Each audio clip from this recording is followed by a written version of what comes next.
Konten ini berisi tentang informasi bagaimana beretika dalam digital.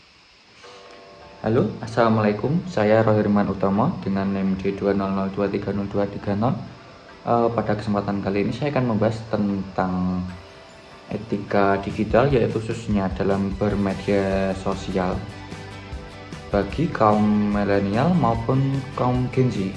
Oke, langsung saja kita lanjut ke pembahasan videonya. Oke, sebelumnya kita akan membahas apa sih itu etika digital. Etika digital adalah panduan dalam berperilaku di ruang digital bagi generasi milenial maupun generasi Gen Z. Dunia maya adalah dunia nyata kedua. Maka sopan santun, menghargai privasi, menyaring informasi adalah bagian dari etika dalam bermedia sosial. Banyak contoh dalam media sosial yaitu komentar-komentar negatif, sara, atau cyberbullying.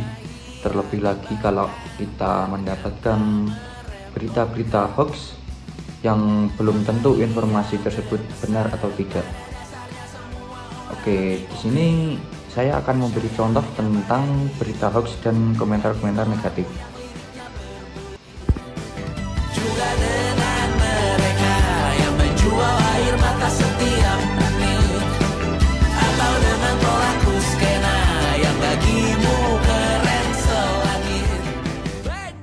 Tadi adalah beberapa screenshot yang saya dapatkan dari media sosial, yaitu berupa berita hoax, komentar negatif, sara, dan yang paling parah itu komentar bullying. Yaitu apabila ada orang mohon maaf disabilitas ya di post di IG, tapi komentar-komentar yang menghujat itu sangat tidak etis sekali lah kalau dipandang. Tantangan terbesar bukan hanya soal teknologi, tapi bagaimana kita bersikap. Kaum milenial dan Gen Z mudah terpapar hoax, budaya cancel, hingga konten negatif. Etika digital bukan sekedar tahu, tapi sadar dan bijak. Sebelumnya, kalian tahu nggak sih apa itu kaum milenial dan kaum Gen Z? Oke, saya akan jelaskan apa itu kaum milenial dan kaum Gen Z. Sebelah kanan saya ini adalah contoh orang dengan profil kaum milenial, yaitu dengan kelahiran tahun 1981 sampai 1996, yaitu dengan tumbuh di masa transisi, terbiasa dengan perubahan dan idealisme. Dan di kiri saya yaitu contoh orang profil Gen Z yang berada digital native, tumbuh dalam kecepatan instan dan memiliki kreativitas yang tinggi. Oke, kita sebagai warga Indonesia sebaiknya mengamalkan nilai-nilai Pancasila.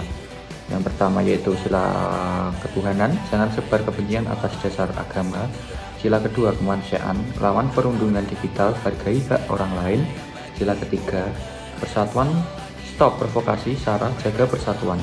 Sila keempat yaitu kerakyatan, gunakan digital untuk diskusi sehat, bukan fitnah. Dan yang kelima, keadilan, dukung akses digital merata dan adil.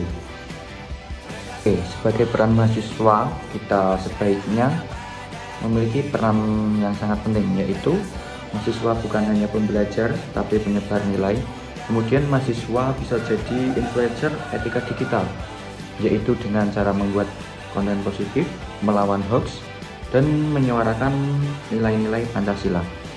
Oke, karena saya sudah mengantuk, mungkin cukup segini video yang bisa saya buat.